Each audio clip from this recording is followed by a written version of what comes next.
Y'all join the palms and repeat after me. I take refuge in the Buddha. I take refuge in the Buddha. I take refuge in the Dharma. I take refuge in the Dharma. I take refuge in the Sangha. I take refuge in the Sangha. Keeping the palms.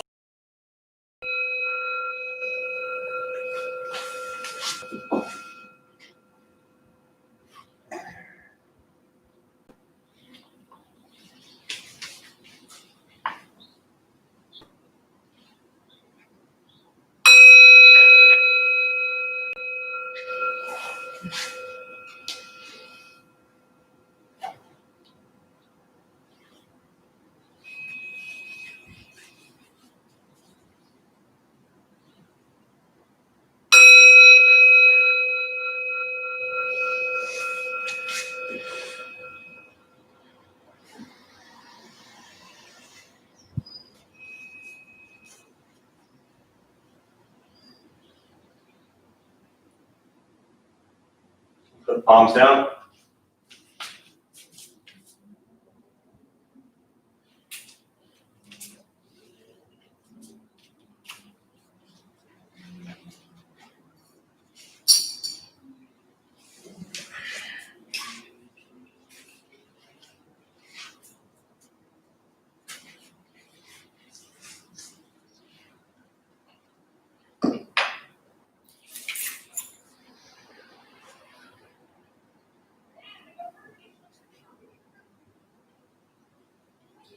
So good evening, everybody.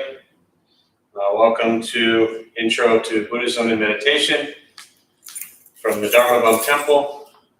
Thanks for joining us. If you're here for the first time, welcome.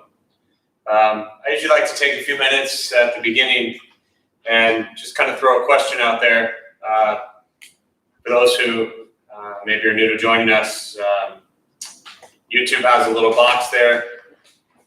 And if you want to just type in your response, it's just a good way of kind of connecting with others that are here or really with us. And it's kind of maybe not a simple question, but it's something I think is important to ponder, which is what drew you to Buddhism to begin with?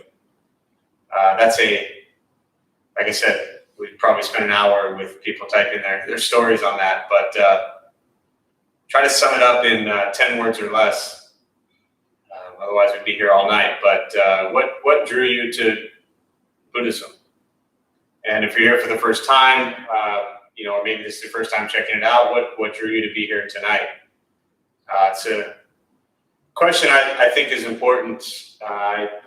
A long time ago was asked to think about how I approach Buddhist practice and what it means to bring it into my life and why I chose to kind of go on this journey and follow this path. And it's something that's always kind of stuck with me.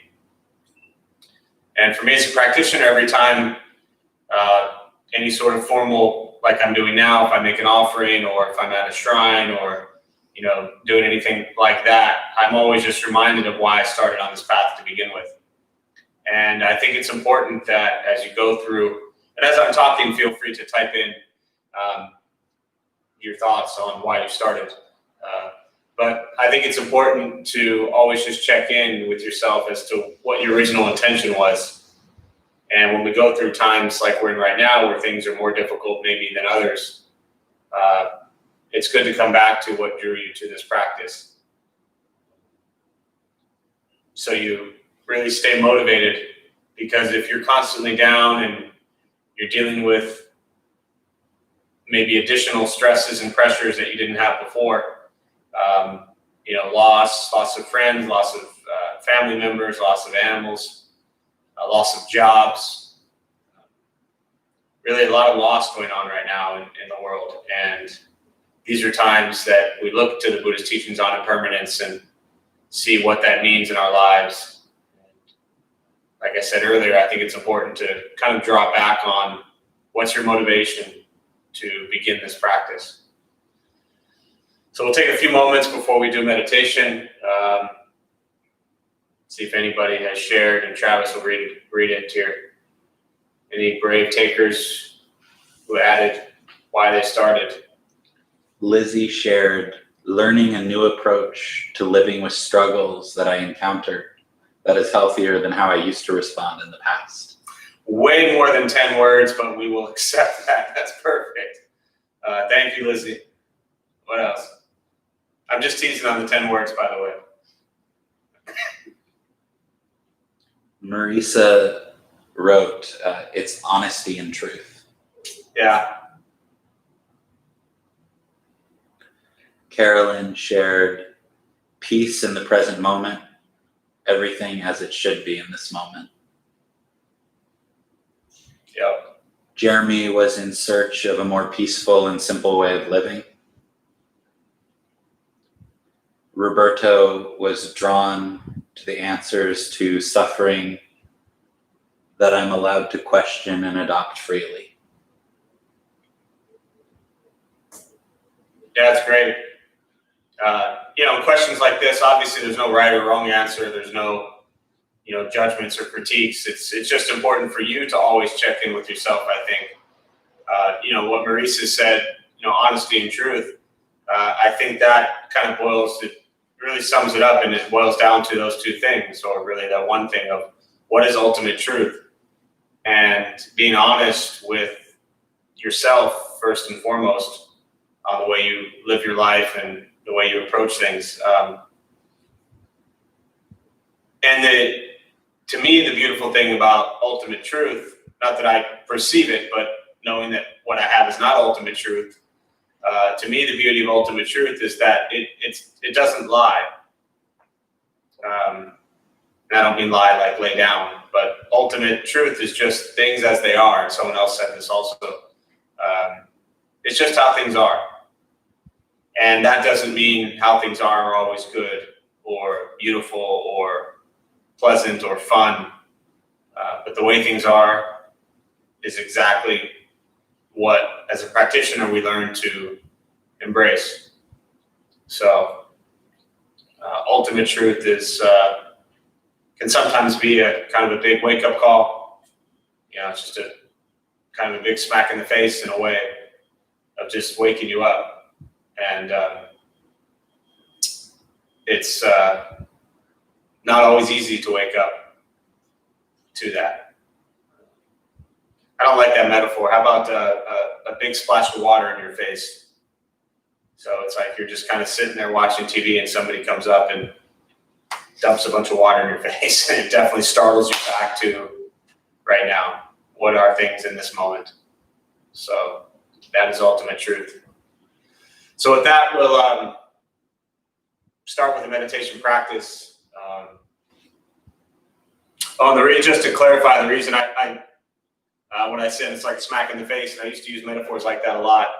And for someone who has never gone through it myself, but having worked with victims of abuse and domestic violence and things like that, I've learned over the years to just try to stay away from metaphors that really bring out moments like that. So a very passive comment like a smack in the face might seem harmless, but it's really not. So that's why I kind of went back on that metaphor. So I just like to clarify that.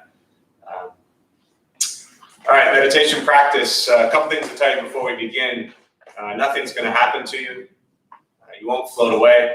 You're not going to have any mystical, magical experiences. You won't figure anything out whatsoever. The mind that races all day long isn't going to shut off. You're not trying to stop the racing mind. You're just going to recognize it and work on coming back to the present moment using sensation of breath. I'll say things periodically to wake you up or just remind you that you're lost in thought and bring you back to the present moment. Don't expect anything, especially if you're new and you're sitting there thinking that you're going to have some grand realizations or some deep insight. We're just going to sit and breathe. You'll be lucky if you can stay awake. Posture, you want to be comfortable. It helps if you're on the cushion, slide into the front third, pushing the stomach forward, allows the back to straighten. Shoulders are relaxed. Hands can be on the knees or in the lap, whatever's comfortable. I'll guide us as we begin, and we'll settle into a little bit of silence.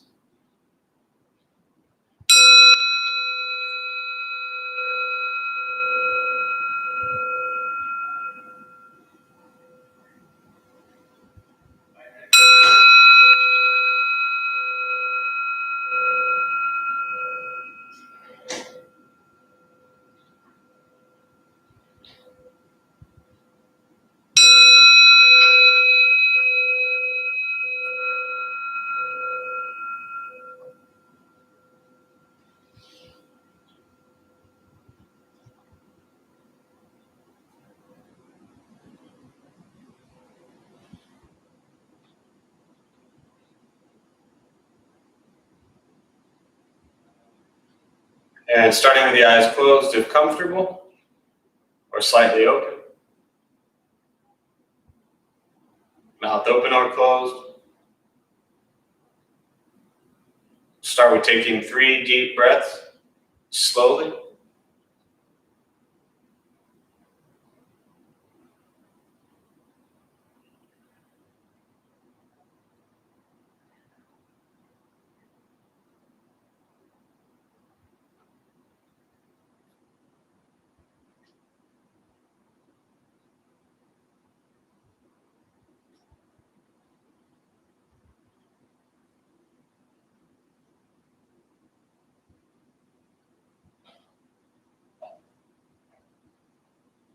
And eventually, settle into a natural rhythm of the breath.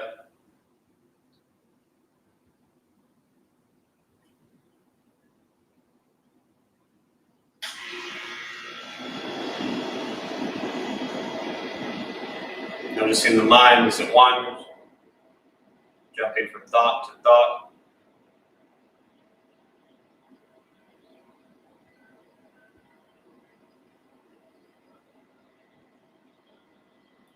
Start with gently guiding the attention, focus, to the stomach or chest.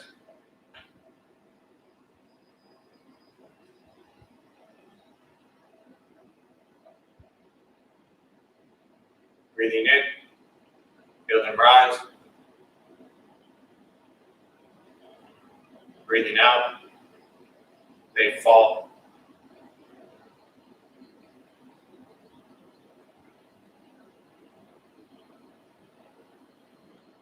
Simply going to continue this practice, observing sensation of breath, expecting nothing but to sit and breathe.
As the mind wanders, lost in thought,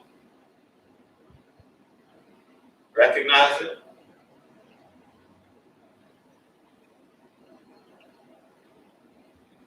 Release that thought. Return attention, focus to the breath.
Where's your mind?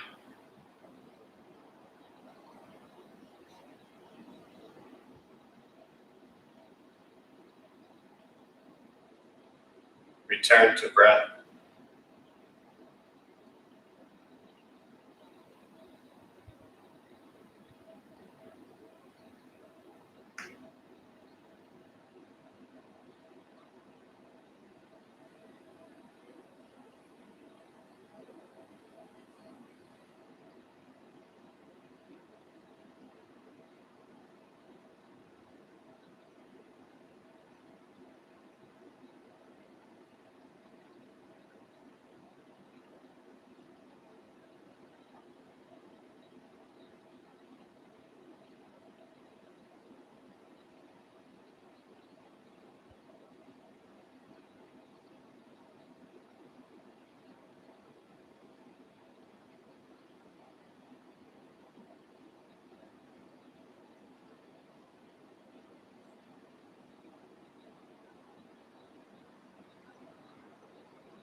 Letting go of expectation.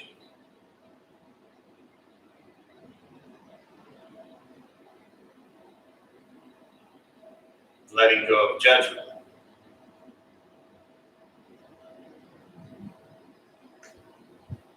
Simply sitting, breathing.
Keeping the mind alert.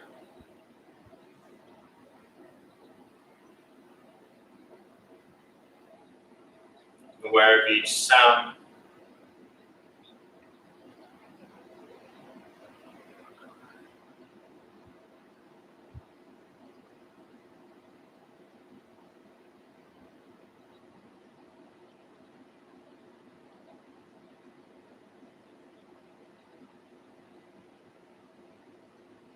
thought.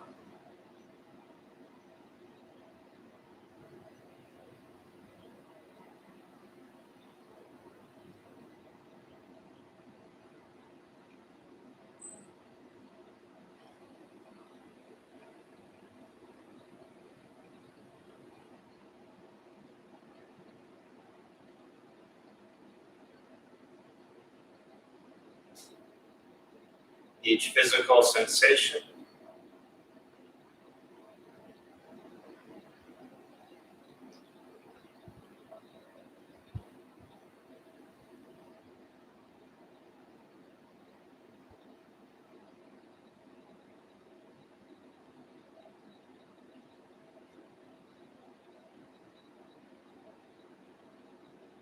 yet concerned with nothing but sitting, breathing.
learning to be comfortable in stillness,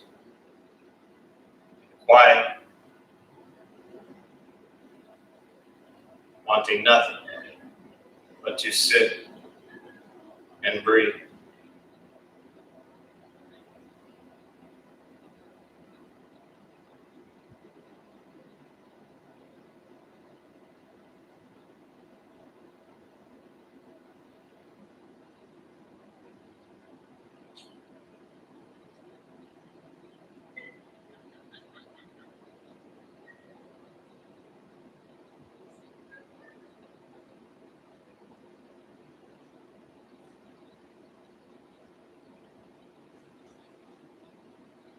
And with the body still, rested, and the speech quiet, aware of all sounds, the mind learning to settle, know what it's like to just sit and breathe.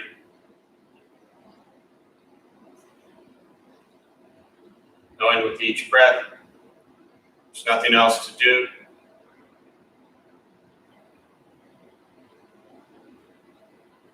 Nowhere else to go. No one else to be.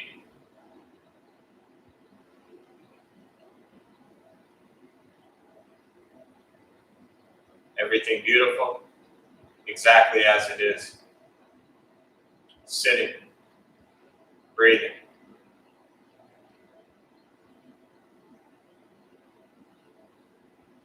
Once again, taking 3 deep breaths, slowly.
As you slowly open the eyes,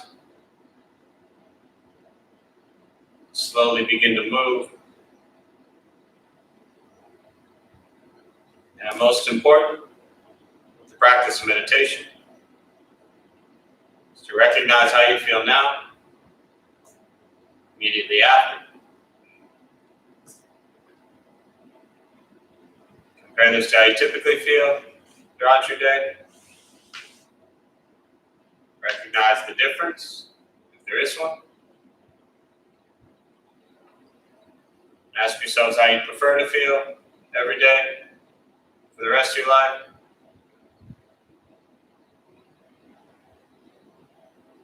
Realize however you feel now, it's quiet, calm, and steady, or a busy mind, racing mind.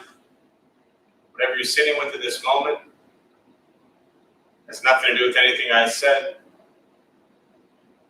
It's nothing to do with how you sit and hold the hands or cross the legs.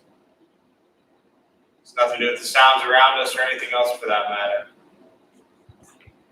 It's everything to do with your own mind and your own mind's reaction to an external condition. This is what the Buddha called pratitya samuppada. It means dependent origination. This is the basis of the Buddha's awakening. The word Buddha simply means awaken. He was a human being no different than any one of us who began to understand why he suffered, why he got angry, sad, depressed, stressed, anxious. He began to understand the causal relationship of all phenomena. What that means very simply for all of us, regardless of where you come from or what you believe in or where you think you're going, your whole life is filled with things that happen. We react. More stuff happens, more reactions. This practice is learning what it's like to respond to something quietly, peacefully, still. Because for most of us, the way you responded to the last 20 minutes is quite different from how you respond to every other moment, every day. And all we're working on is closing the gap where the way you feel now is closer to how you feel always.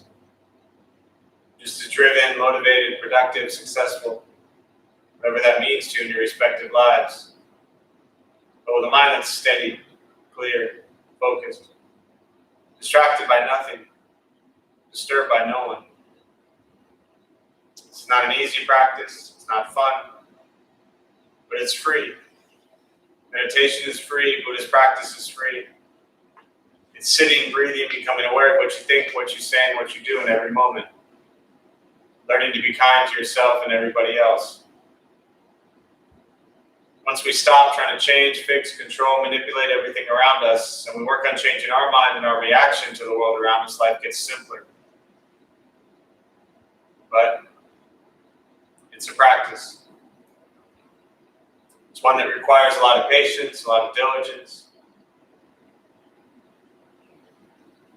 It's one that forces us to really look at truth and honesty. I mean, this is your life right now. This is it.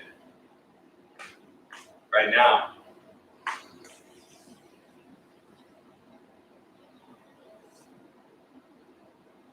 What are you doing with it? How are you using your time?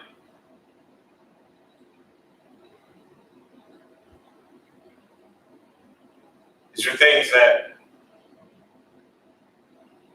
are important to begin to explore. One of the challenges, or I don't know if I'd call it a mistake, but one of the difficulties people have when they approach Buddhist practice is they think that very often it's going to be something outside of themselves that's going to answer their questions or solve their problems. But it really just begins an opportunity to, or creates an opportunity for us to look honestly at ourselves.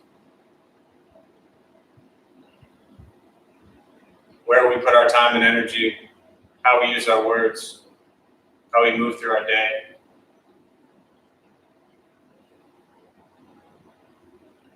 There's one of my favorite books.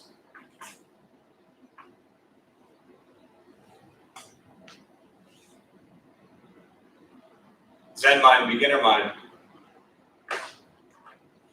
Shunryu Suzuki. He talks about to burn yourself completely. And it's a practice I've found over the years to be very useful at whatever you're doing. To put everything you have into each experience. If you're going to make a sandwich, then completely make the sandwich. Focus on the sandwich. If you're going to have a conversation, then completely have the conversation. Focus on the conversation. If you're going to care for someone, then completely care for them and focus on the situation. Whatever you're going to do, leave no trace, as Suzuki Roshi says. Burn yourself completely in each moment. And when that moment is done, that moment is done. There's nothing to hold on to other than the feeling of knowing that you put everything you had into that experience. I use this metaphor a lot when I talk about this, but growing up and my life really revolving around sports, there's an expression that says to leave it all on the field. Meaning that when you play and you're done, whether you won or lost, or whether you yourself had a good game or a bad game, you could walk off the field hanging your head high, knowing that you gave it all you had at that game. And so as I began to explore Buddhist teachings, and especially with Suzuki Roshi looking at the Zen practice,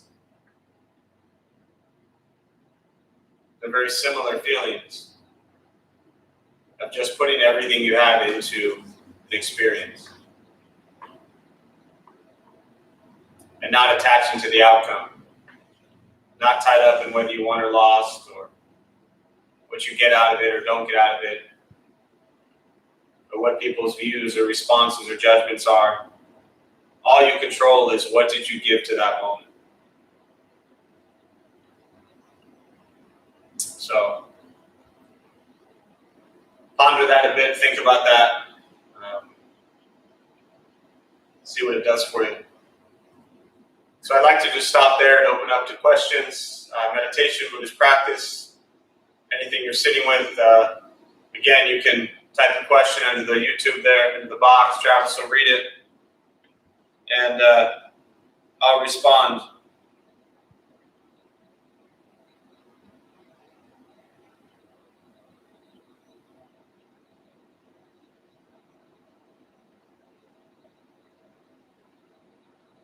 So any questions, meditation, Buddhist practice, anything you're sitting with?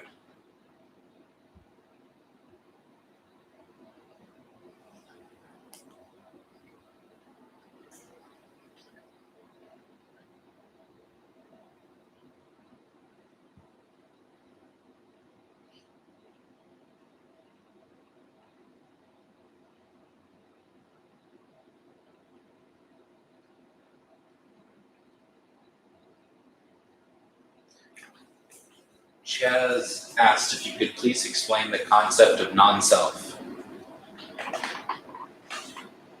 I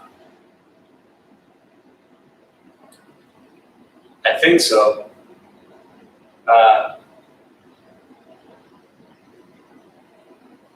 The teachings of non-self are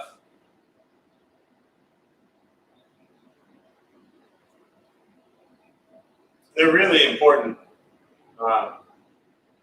And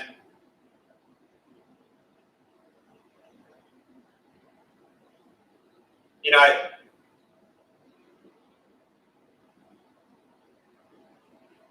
really just echoing or adding to what I talked about earlier about to burn yourself completely.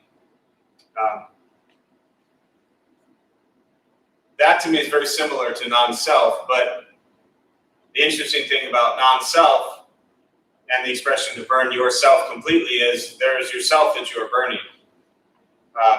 So where does the non-self exist? To back up a minute, for those who might be brand new to Buddhism, non-self doesn't mean that you're not there, or that you don't exist, or that your life doesn't matter, or you're not real. You're there, you exist, your life matters, you are real. You're just different from how you perceive yourself to be. And everything in reality is different from how you perceive it to be, including yourself. So, in some ways, you could look at an absolute stranger and think, I don't know anything about that person. Because you've never met them. You've never talked to them. And in the same or similar manner, you could say the same thing about what we call yourself. You could say you don't know anything about yourself because you've never met that person or never talked to them. Maybe you've never listened to yourself. The self that we have created is an entire life's worth, or endless lifetimes, but let's just stick to this life. The self that we've created is your entire life's experiences. all brought to this moment. And that shapes our personalities, our egos, who we are, who our friends are, things we like, where we were raised. And so all of those experiences become what we call ourself. But that doesn't really define much about who you are. It's just the way you present yourself to others. And so for me, the practice of non-self is to, I hate to use the word shatter, but to shatter a lot of the stories that we have created about ourselves that potentially hinder us from becoming present to this moment. A lot of the fears or worries we may have are tied up to the stories from the past. A lot of the things we hold on to and attach to and cling to are because of the stories of our past. So, as I often talk about the opposites of certain questions, to explore non-self, I think it helps to begin to understand what self really is. And view often of ourself is the big story of who we think we are.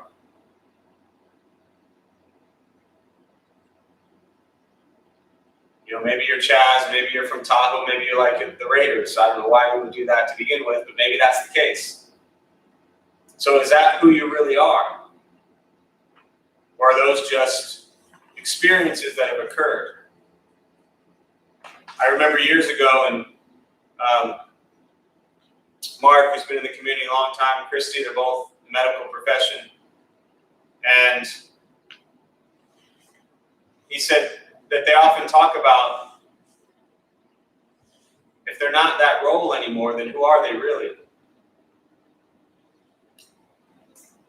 Think about all the things we stop ourselves from doing because of the stories we tell ourselves, the fears that we can't move past.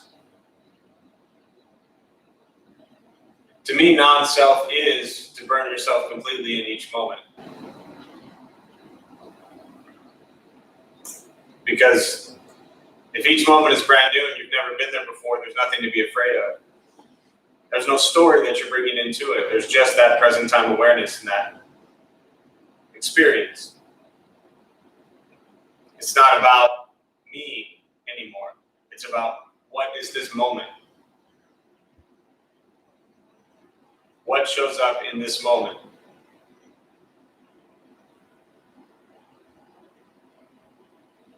And I always default to the Heart Sutra with things like this, but there's a line that talks about having no obstructions in the mind and departing far from confusions and imaginings to reach ultimate nirvana, liberation, freedom from suffering. So all the obstructions in our mind, that is self. When we shatter these obstructions, I believe my understanding of Buddhist teachings is then we abide in non-self.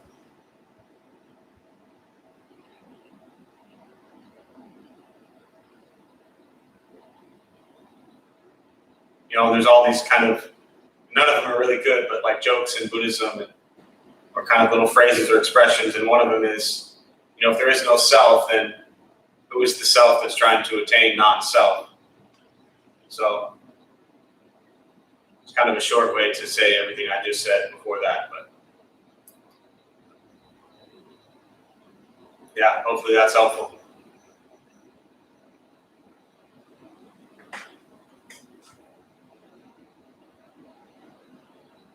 Jeremy asked, how can I work towards having compassion for people who do truly cruel things to others? How can I work at having compassion for people who do truly cruel things towards others?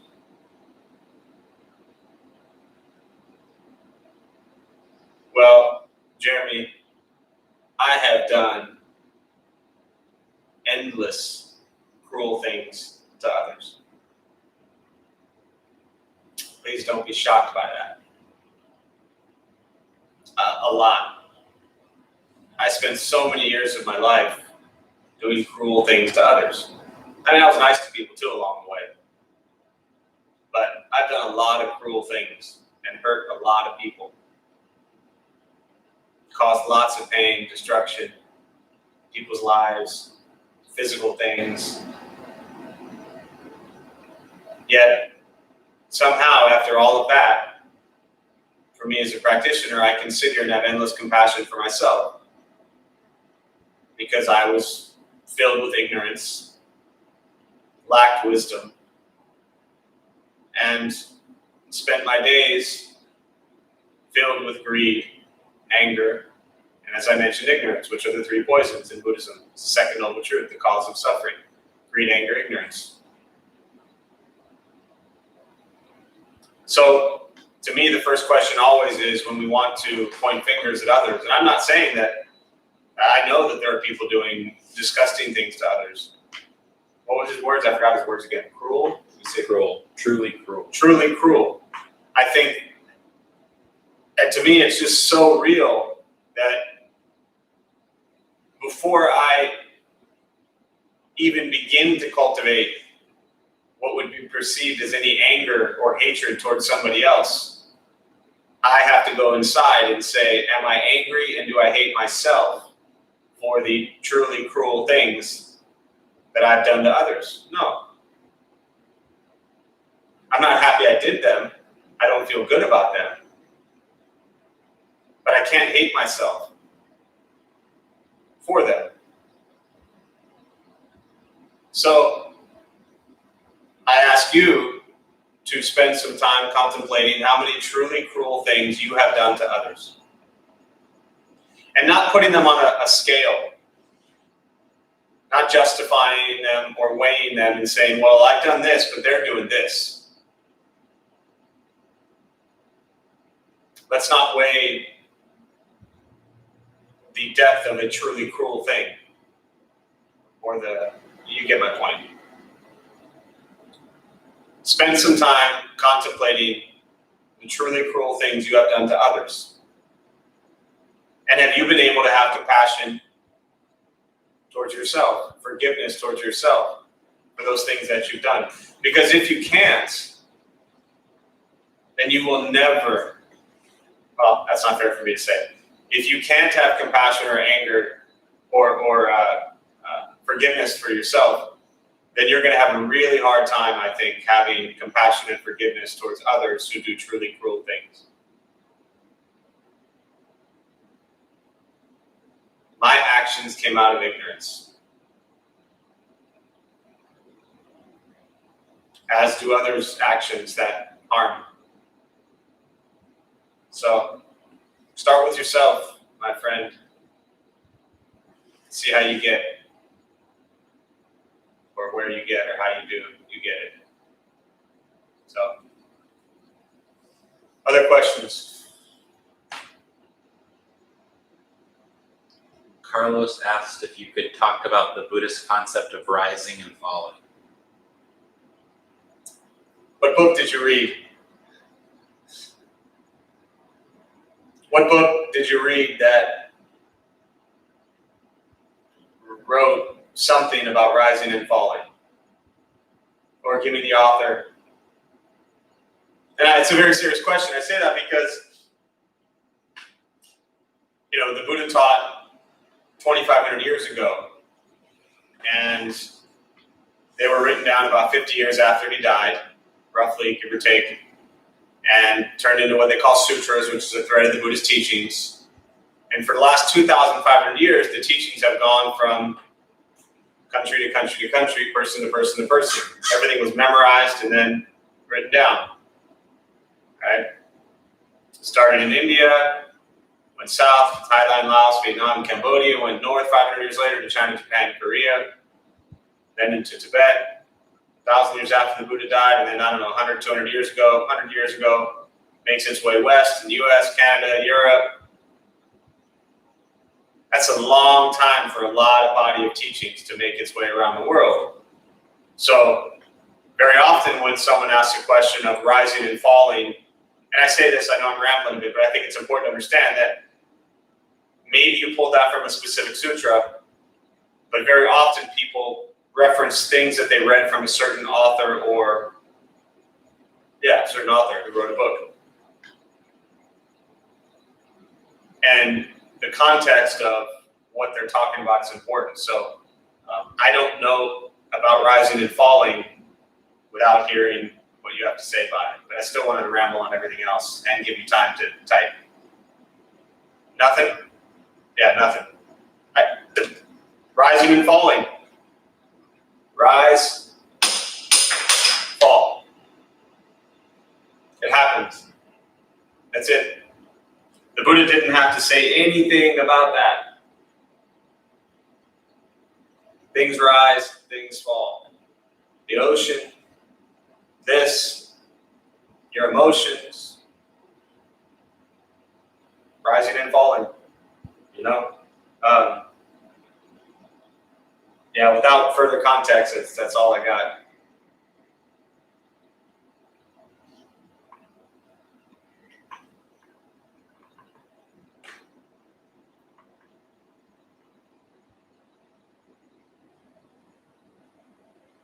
Other questions, thoughts? Do one more question before we close.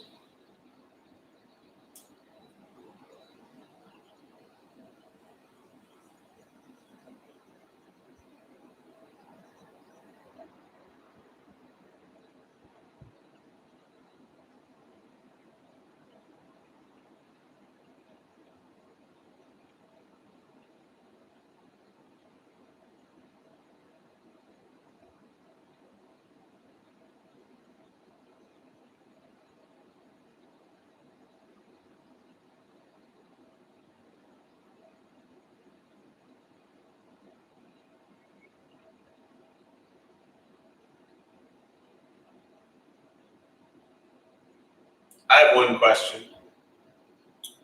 Chaz, is your mom with us?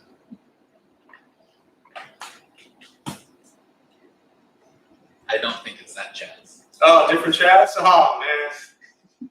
Oh, well. Well, we'll make sure he watches this for the Tahoe and the Raiders reference. I just texted him right before I walked in here, so that's what I thought. Or he had texted me. Yeah. Any other questions before we close?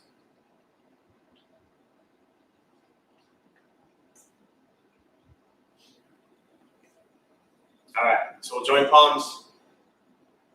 May the benefit of this practice be shared with all beings in all directions. May all be at peace. May all be free from suffering. May any merit gained from this practice be transferred to those who need it most at this time.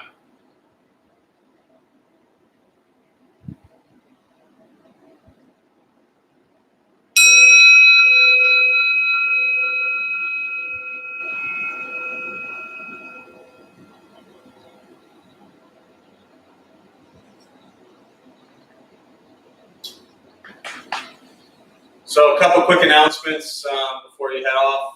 Thanks for being here. My name is Jeff. I'm a Dharma bum. We opened up this temple 14 years ago to introduce Buddhist practice and meditation to local folks. And that's what we're doing, whether people are here or not. 14 years later, we are still introducing Buddhism and meditation to people. So don't forget that. You don't have to be at a physical place to practice. You don't need temple doors to be opened to practice. You just need to practice. So in many ways, our doors closed right now are giving you the best opportunity to practice. And you're probably learning more about Buddhist practice than you would if you were inside here right now. Because you are forced in many ways to be in some incredibly uncomfortable situations. So please recognize that. But all of our classes are still going on online. On my usual spiel, those of us who lead, we're not monks, we're not nuns, we're not gurus, we're not masters, we're not teachers. We're just practitioners. We do our best to take our understanding of Buddhist teachings and hopefully put it in terms that make sense to those who show up. So Full schedule online, YouTube, we do Tuesday, Wednesday, Thursday, Alex, Travis, and myself, Saturday morning as well, and then everything else is on Zoom. All our recovery classes, our college classes, our teen classes, our family song is taking a break for the summer. Monday through Friday mornings, 8 and 8:30 is a silent meditation. So there's always something going on. Go to the website, thedharmabums.org, click on the schedule, and it's there. Like I said earlier, everything we do is free, and not just because there's a pandemic. Everything we do is always free. So special event coming up Saturday, July 18th. Koshin Pele Ellison, who's a great Zen teacher out in New York, he will join us at the Saturday morning meditation. I usually lead at 11. He's going to join us. That will be on Zoom, but it'll also be streamed to YouTube. So either place you can check it out. Great to have him back, even if it is remotely. So if I never see you again, think good thoughts, speak good words, do good deeds. That's the heart of the Buddhist teachings. Please stay safe, stay home, put on a mask. People are dying, so please practice wisdom and compassion, and do your best to not put others in harm's way. Thank you.